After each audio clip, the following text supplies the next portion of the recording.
আজি মাইবাঙত ডিমা হাছাও জিলা কংগ্ৰেছ দ্বাৰা এটা কৰ্মী সভা আয়োজিত কৰা গ'ল, য'ত আমি ডিমা হাছাও স্থানীয় বিষয়বোৰ লৈ আমি আলোচনা কৰিলো।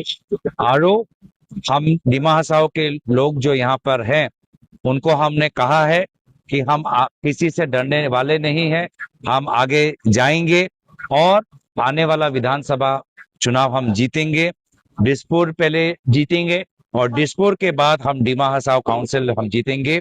उसके बाद हमने ये भी कहा है कि यहाँ पर बूथ सम्मेलन, एक विशाल बूथ सम्मेलन हो, जहां पर जो बूथ कमिटी एक बार जब तैयार हो जाएंगे, एक विशाल बूथ सम्मेलन हो, जहां पर हम आदरणीय राहुल गांधी जी या आदरणीय प्रियंका गांधी जी को यहाँ पर हम निमंत्रण देंगे। सर, ये जो इस बार जब अभी जो बिहार में इलेक्शन हुआ, बिहार और असम का क्या डिफरेंस है? क्या लगता है कि असम में कांग्रेस ही जीतेगा? देखिए, बिहार बिहार है, असम असम है। बिहार के लोग बिहार में वोट करेंगे, असम के लोग असम में वोट करेंगे। असम में डिमासा, बोरो, राभा, कार्बी, आहूम, मोरान, मोटक, ओबीसी, बंगाली, हिंदी स्पीकिंग, गोरखा, यहाँ का जो लोग है पूरे तरीके से तैयार है कि यहाँ पर हिमंत बिश्व शर्मा जी का डिक्टेटर राज खत्म करना है और ऐसा एक सरकार, कांग्रेस का नेतृत्व में एक सरकार लाना है जो लोगों की सेवा करेगा और लोगों की जमीन की सुरक्षा देगा।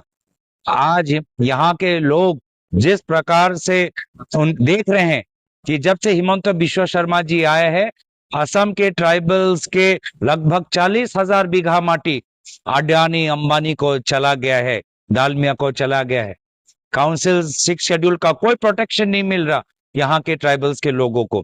तो यही हमारा मकसद है कि यहाँ पर जब आएंगे तो काउंसिल्स में जो इंडस्ट्री पॉलिसी होगा, लोकल इंडस्ट्रीज पे हम ज्यादा ध्यान देंगे और यहाँ के ट्राइबल्स के भूमि को हम फुल प्रोटेक्शन देंगे। सर, तो पिछले बार जब राहुल गांधी ने विजिट किया था यहाँ पर आर्टिकल 244 को लेकर काफी लोगों ने भीड़ भी जमाया था हापुड़ पर। बाद में राहुल गांधी आ नहीं पाए तो उसके बाद लोगों का निराशा हो गया। इस बात में आप क्या कहना चाहते हैं? उस दिन वेदर बहुत खराब था और राहुल गांधी जी ने वीडियो मैसेज के द्वारा आर्टिकल 248 का समर्थन किया।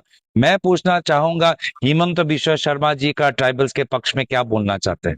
वो असम में जो पूरा डिलिमिटेशन जो हुआ है, उन्होंने अपने करीबी मंत्री अशोक सिंघल जी के द्वारा किया है, जिस डिलिमिटेशन के कारण असम के कई ट्राइबल्स, कई हमारे लोकल जो कम्युनिटी समुदाय हैं, उनको निराश होना पड़ा है।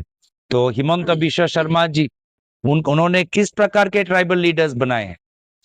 गार्लोसा जी की तरह, तुलीराम रंगा जी की तरह, ये लोग जिन्होंने काउंसिल का जमीन अडानी अंबानी को दिया है, ये है हिमंत बिश्व शर्मा जी के ट्राइबल फेस। और जो वास्तविक में ट्राइबल लीडरशिप है, उनको तो हिमंत बिश्व शर्मा जी अलग अलग तरीके से छुरी मारते हैं। सर्बानंद सोनोवाल जी को हटा दिया, खुद मुख्यमंत्री बन गए। रणोज पेगू जी को अपने ही पार्टी के कार्यकर्ता से उनको गाली दी। प्रमोद बोरो जी का इस्तेमाल किया, खत्म कर दिया उनके पार्टी को। अग्रामा मोहिलारी जी को पहले इस्तेमाल किया, फिर खत्म किया। तो रामाकांत देवरी जी विधायक को खिलौने की तरह उनके साथ बदसलूकी की।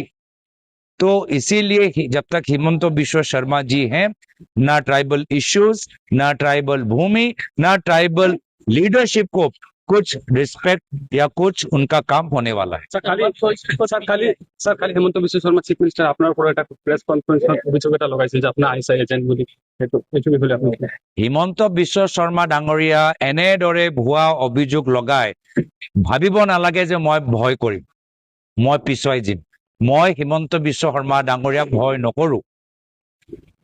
আৰু মোৰ দৰে বহুত আমাৰ অসমৰ ৰাইজ এতিয়া হিমন্ত বিশ্ব শৰ্মা ডাঙৰীয়াক ভয় নকৰে। তেওঁলোকৰ যুক্তিহীন কথাবোৰ, তৰ্কহীন কথাবোৰ, তেওঁলোকৰ তথ্যহীন কথাবোৰ লাগে যে কোনোবা এজন সৰু ল'ৰাই কিবা যুক্তি দি আছে। কি কথা কৈছে তেওঁহে জানে। আৰু এইকেইটা মোৰ সম্পৰ্কত নহয়। বিভিন্ন বিষয়ৰ ওপৰত হিমন্ত বিশ্ব শৰ্মা ডাঙৰীয়া কথা শুনিলেই লাগে যে কোনোবা সৰু ল'ৰাই কথা পাতি আছে। তেওঁক বেছি ভাল কথা এজন কলেজৰ ছাত্ৰই ক'ব পাৰে। আৰু যাৰ ফলত আজি বিজেপি দলৰ মানুহখিনি তেওঁ তেওঁলোকৰ ওপৰত হিমন্ত বিশ্ব শৰ্মা ডাঙৰীয়াৰ কথাৰ ওপৰত বিশ্বাস নকৰে। দিল্লীত থকা বিজেপি মানুহবোৰ হিমন্ত বিশ্ব শৰ্মা ডাঙৰীয়াৰ কথাৰ ওপৰত বিশ্বাস নকৰে। অসমৰ ৰাইজ হিমন্ত বিশ্ব শৰ্মা ডাঙৰীয়াৰ কথাৰ ওপৰত বিশ্বাস নকৰে। মই পুনৰবাৰ হিমন্ত বিশ্ব শৰ্মা ডাঙৰীয়াক কৈ দিছো, যদি ভাবে যে এইবোৰ কথা কৈ মোৰ মুখখনটো বন্ধ কৰিব, মোক মই ভয় কৰিম, মই হিমন্ত বিশ্ব শৰ্মা ডাঙৰীয়াৰ পৰা ভয় নকৰো। আৰু এটা কথা, তিনিজন গগৈ মিলি যে ম্যাদ কেনেকুৱা আগবঢ়াই লৈ যাব বুলি সেইটো কথা উল্লেখ কৰিব। হিমন্ত বিশ্ব শৰ্মা ডাঙৰীয়াৰ আজি কথাবোৰ কোনে শুনে? কোনোবা গুৰুত্ব দিয়ে নেকি? কোনোবা শুনে নেকি? তেওঁ যেনে আমাৰ গাঁৱৰ ভিতৰত যেনেকুৱা মানুহ থাকে, বহুত কথা কৈ থাকে, আমি এক কাণৰ পৰা কথাবোৰ শুনো, এটা কথাৰ পৰা ওলাই দিওঁ। আজি অসমৰ ৰাইজে হিমন্ত বিশ্ব শৰ্মা ডাঙৰীয়া কথাবোৰ এনেদৰে ব্যৱহাৰ কৰে। কথাই কোনো যুক্তি নাই, কোনো তৰ্ক নাই, কোনো অসমৰ ৰাইজৰ লৈ কোনো সম্পৰ্ক নাই, বাস্তৱিক সমস্যা লৈ কোনো সম্পৰ্ক নাই। সেইকাৰণে লাহে লাহে কথা শুনিবলৈ বন্ধ কৰি দিছে। Sir, last one. Thank you. Okay.